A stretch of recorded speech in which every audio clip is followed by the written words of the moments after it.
मंदिर जाती मीरा ने सावरिया मिल गयो रे। मंदिर जाती मीरा ने सावरिया, वो मंदिर जाती मीरा ने सावरिया मिल गयो रे।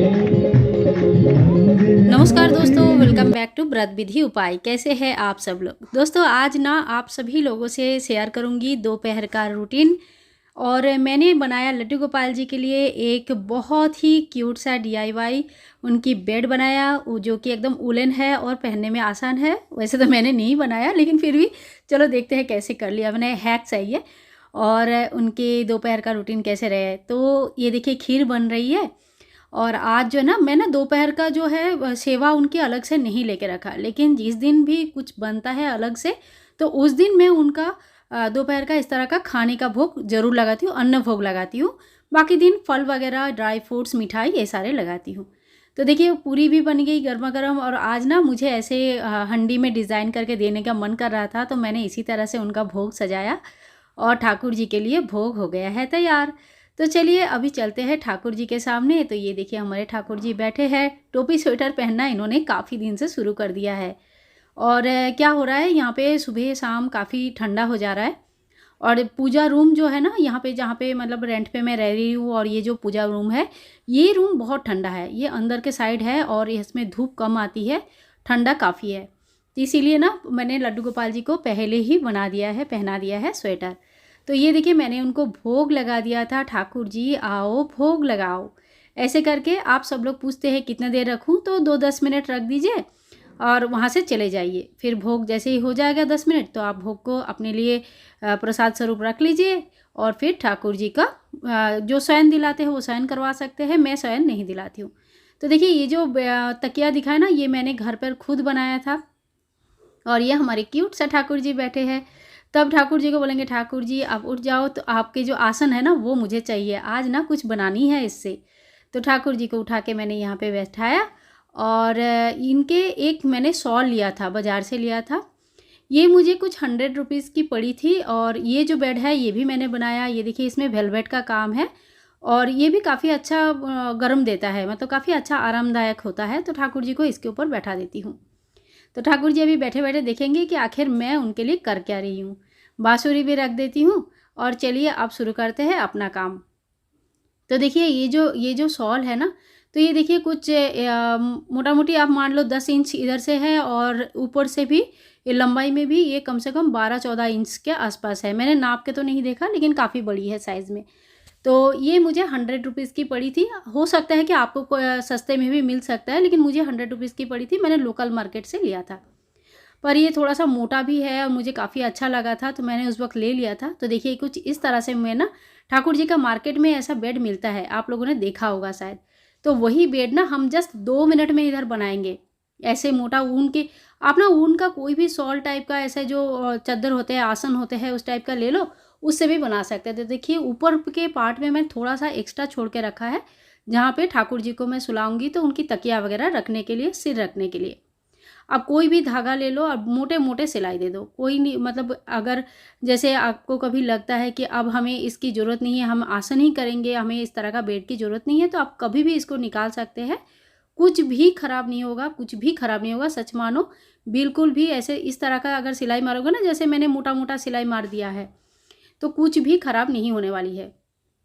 पर अभी के लिए ठाकुर जी का जो बेड है वो बन जाएगी। मैं पहले मुंबई में जब थी तो ठंडा तो वहाँ पे इतना होता ही नहीं था, देखा जाए तो। इसीलिए मुझे ना कभी ये सब चीज़ों की ना ज़रूरत पड़ी, ना मैंने कभी ये सब चीज़ें बनाया। तो आप लोगों से कभी शेयर भी नहीं कर पाई। अब दूसरी तरफ से भी हम इस तरह से सिलाई कर देते हैं। और ये जो चद्दर है ये रिवर्सेबल है, अगर आप इसको रिवर्स करना चाहते हैं तभी भी हो जाएगा, और अगर नहीं भी करना चाहते हैं, ऐसे ही रखना चाहते हैं, तभी भी आप रख सकते हैं। क्योंकि दिख रहा है इसमें ऊन का क्वालिटी इस तरह का है कि इसमें जो है सिलाई बिल्कुल भी नहीं दिखती है। तो ये हो गया मेरा दोनों तरफ का सिलाई। और सच मानो तो ये 2 से 3 मिनट से ज़्यादा नहीं लगता है। अब इसको यहाँ से कट कर लेंगे और इसको हम फोल्ड कर देंगे, मतलब उल्टा कर लेंगे। इससे क्या थोड़ा फिनिशिंग अच्छा लगता है, और कुछ नहीं। तो देखिए एकदम से पता नहीं चल रहा है, इतनी मोटे मोटे सिलाई मारा, आपके सामने ही मारा है मैंने सिलाई।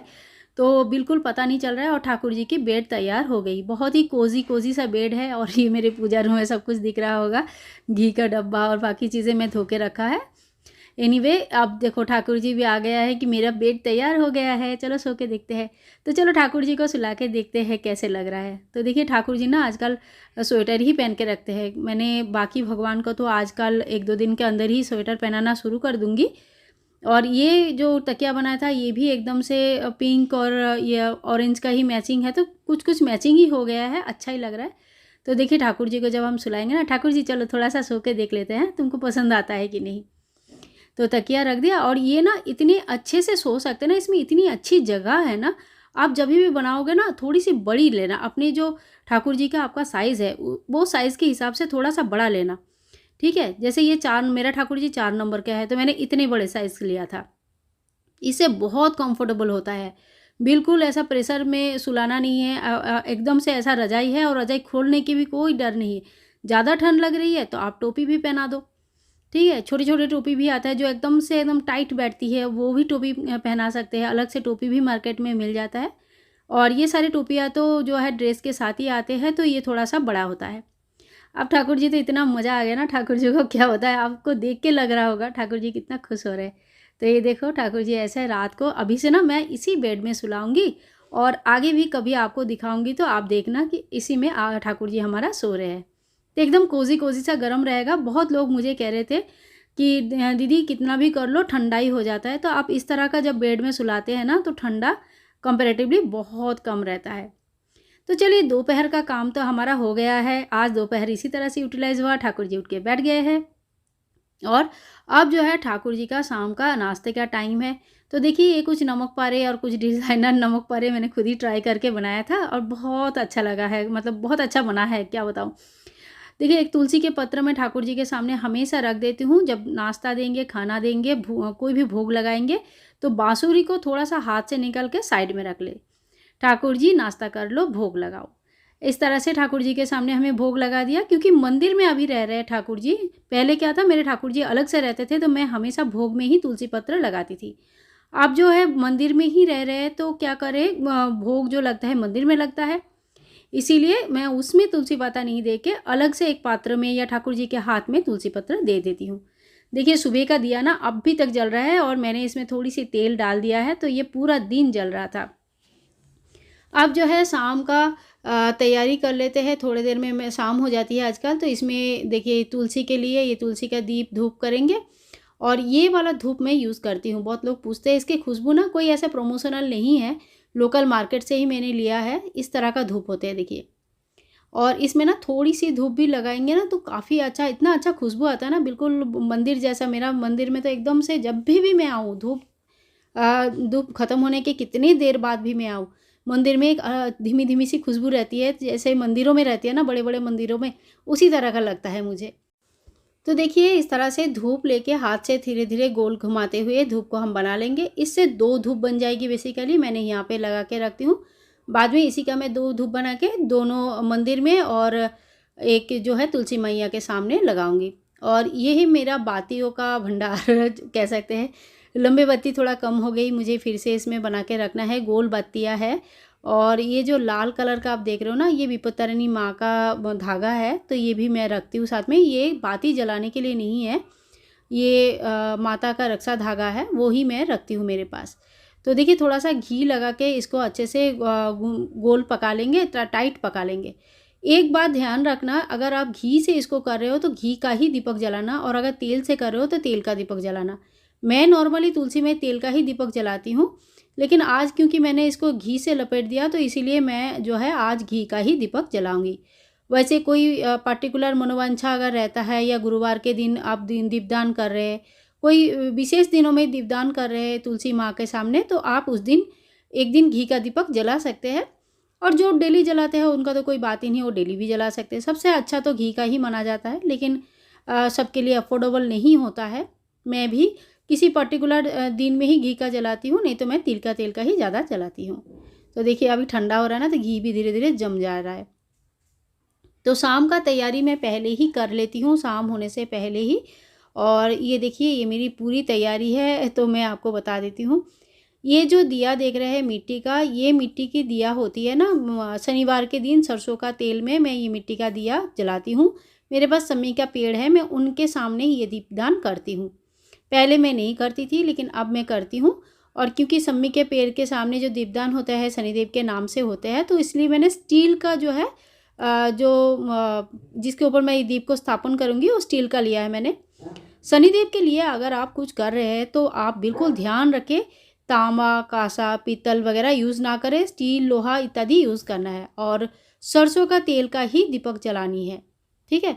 और अगर कहीं आप शनिदेव के लिए दीपदान मंदिर में कर रहे हैं तो जितना तेल आप लेके जाएंगे साथ में, वो पूरा तेल शनिदेव के मंदिर में आपको दान करके आना है, वहाँ से वापस नहीं लाना है। क्योंकि मैं घर पर दीपदान कर रही हूँ तो घर पे ही मैंने जितना तेल दिया में लगेगा उतना ही तेल मैंने दिया है, ठीक है। थोड़ा सी चावल का आसन लगाया और इसके बाद ये दीप मेरा तैयार हो गई।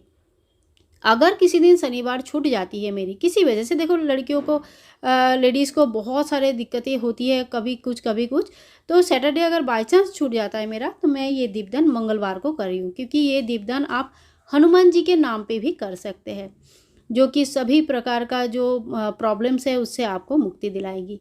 चावल का आसन लगा के मैं ये दीप तैयार करी हूँ तुलसी माँ के लिए। और सच मानो तो बहुत सारे चीज़ें ना मुझे आप लोगों से भी सीखने के लिए मिलता है। पहले मैं ऐसे ही दीपदान करती थी जिसमें मैंने चावल का आसन रोज़ नहीं लगाती थी, खाली विशेष पूजा में लगाती थी। लेकिन मुझे बहुत लोगों ने कहा कि चावल का आसन दीदी थोड़ा सा भी सही लगाओ, खाली दीप मत लगाओ। और मैंने भी फिर बहुत जगह पे पढ़ा देखा, तो मुझे भी पता चला कि अगर मैंने भूमि पे ऐसे ही दीपदान किया तो वो जो फल है भूमि पे ही समाहित हो जाता है, उस दीपदान का फल 0 हो जाता है। तो अभी इसीलिए मैं ना चावल का आसन लगा के फिर दीपदान करती हूँ।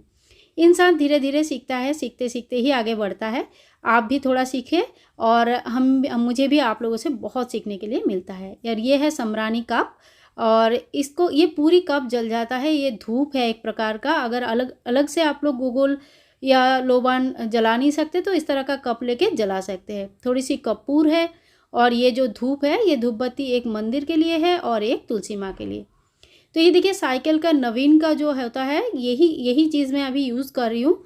ये भी कोई प्रमोशनल वीडियो नहीं है, पर मुझे इनके कप अच्छा लगा है, इस तरह का होता है तो मैं ये यूज़ कर रही हूँ। आप चाहे तो कर सकते हैं, लोग पूछते हैं इसीलिए मैं टाइम टू टाइम बताती रहती हूँ, क्योंकि बाद में अचानक से याद नहीं आता है। तो ये मेरी पूरी तैयारी शाम का हो गया। तो शाम हो गई है लगभग, आजकल सूर्यास्त का टाइम तो 5:30 बजे ही है देखा जाए तो। और जैसे ही थोड़ा सा शाम हो जाता है, गोधूली बेला हो जाता है, तो देखिए धीरे धीरे मैं सभी दीप और सम्रानी वगैरह प्रज्वलित कर लूँगी और एक एक करके सभी जगह पे मैं दीपदान कर दूँगी। तो जब आप शनि मंदिर में दीप प्रज्वलित करने जाएंगे किसी भी मंदिर में, तो दीप को प्रज्वलित करते हुए लेके नहीं जाना है, आपको वहाँ जाके दीप प्रज्वलित करना है। क्योंकि मैं घर पे कर रही हूँ तो मैं एक साथ दीप सारे प्रज्वलित कर रही हूँ। तो देखिए सभी भगवान को धूप दीप दिखाऊंगी इसी तरह से। और यहाँ पे जो है धूप रख दिया, दीप रख दिया। और ये जो सम्रानी है इससे मैं थोड़ी सी आरती कर लूँगी। आरती मैं किसी दिन गोपाल के करती हूँ, किसी दिन मुझे तो देखिए आरती सही बताऊँ तो पूरी आरती एक भी नहीं आती है। मैं मोबाइल पे लगा लेती हूँ और फिर आरती कर लेती हूँ। तो हमारे शास्त्रों में ना अगर आप बोल नहीं सकते तो आप सुन सकते हैं, सुनने का भी बहुत महत्व है। तो आप अगर बोल नहीं सकते, पढ़ नहीं सकते, तो आप सुन सकते हैं। तो मैं भी सुनने का ही काम करती हूँ। तो देखिए यहाँ पे ना मैंने धूप दिखा दिया। ये मेरी छोटी सी सम्मी का पेड़ है, साथ में बेलपत्र और तुलसी भी है। और यहाँ पे मेरी तुलसी माँ है जिनकी पूजा होती है। तो देखिए यहाँ पे धूप दिखा दिया और एक जो दीप है सरसों का वो मैंने नीचे लगाया। और ये यहाँ पे देखिए केले का पत्र है, वट वृक्ष है। तो जितने भी देव वृक्ष होते हैं आपके घर में अगर है तो उनको सभी को धूप दीप दिखाना बहुत ही ज़रूरी होती है। तो देखिए तुलसी माँ यहाँ पे है, बड़े क्यूट सा लग रहा है, अच्छा लग रहा है दिखने में, मुझे बड़ा अच्छा लगता है। एक्चुअली ना फ़ोटो में वो चीज़ आता ही नहीं है जो ओरिजिनली दिखते हैं, ये तो आप भी मानोगे। और दीपदान अगर आप करना है तो देखिए अलग अलग दिन का अलग अलग भगवान के नाम पे दीपदान होता है। शास्त्र में सबसे ज़्यादा अच्छा दीपदान को माना गया है। कोशिश करें जो रोज़ का तुलसी का दीपदान है वो तो ज़रूर करें। दहलीज में 2 दीप जलाए, जो कि मेरा अभी तक मैंने शुरू नहीं किया, शाम का डेली नहीं कर पाती हूँ, खाली कोई स्पेशल रहता है तभी होता है। तो देखिए बात करते करते तो बात ही करती रहूँगी। जब रात हो गई थी तो मैंने ठाकुर जी को दूध का भोग लगाया, और आज क्योंकि नाश्ते में कुछ और चीज़ था, शाम को दूध नहीं पिए थे ठाकुर जी, तो रात को दूध पी के सो जाएंगे। तो इसी तरह से दूध का भोग लगाने के बाद 5-10 मिनट में मैं दूध यहाँ से हटा लेती हूँ। और नॉर्मली ये काम मेरी बेटी कर लेती है, दूध को यहाँ से लेना और ठाकुर जी को सुलाने का काम। तो किसी दिन मुझे मैं कर लेती हूँ, तो किसी दिन मेरी बेटी कर लेती है। तो देखिए दीप अभी भी प्रज्वलित है, काफ़ी तेल है, और मेरे ख्याल से ये रात भर जल जाएगी। ये जो बत्ती जल गई है शाम का, वो मैं वहाँ से हटा दूँगी, और ये दीप जो है ये मैं सवेरे यहाँ से हटाऊँगी। कुछ कुछ बर्तन होते हैं ठाकुर जी का, ये मैं रात को ही धो के रख लेती हूँ। वही आपको दिख रहा होगा इधर उधर जो है ठाकुर जी के जो रूम है, रूम में ही मैं उल्टा करके रख देती हूँ ताकि पानी अच्छे से झड़ जाए। तो देखिए थोड़ा टाइम हो गया है, ठाकुर जी को अभी मेरी बेटी सुला रही है। तो इनका जो बांसुरी है, जो ये तुलसी के पत्ते हैं, टोपी है, ये सारी चीज़ें मैं यहाँ पे सामने रख देती हूँ, और इस बार अभी ठाकुर जी यहाँ पे सो जाएंगे। बेड बहुत ही कंफर्टेबल है, और ठाकुर जी को इस तरह का सुलाना मुझे भी बड़ा पसंद आया। आप लोगों को कैसे लगा ज़रूर बताना। और मैं सजेस्ट करूँगी कि जिनके यहाँ पे भी ज़्यादा ठंडा पड़ता है, और मेरे कुछ फ्रेंड्स हैं मुंबई में, जैसे मैं रह रही थी उस वहाँ पे तो ये ज़रूरत नहीं पड़ेगी, लेकिन अब देहरादून में आने के बाद लग रहा है कि हाँ भाई ठंडा सही में पड़ता है, और बहुत ज़्यादा पड़ता है। तो इस तरह से आप भी ज़रूर करके ट्राई करके देखना। आज की पूरी वीडियो देखने के लिए बहुत बहुत धन्यवाद। चैनल से जुड़ जाइए, और लाइक शेयर कमेंट करना बिल्कुल ना भूलें। मिलते हैं नेक्स्ट वीडियो में। राधे राधे।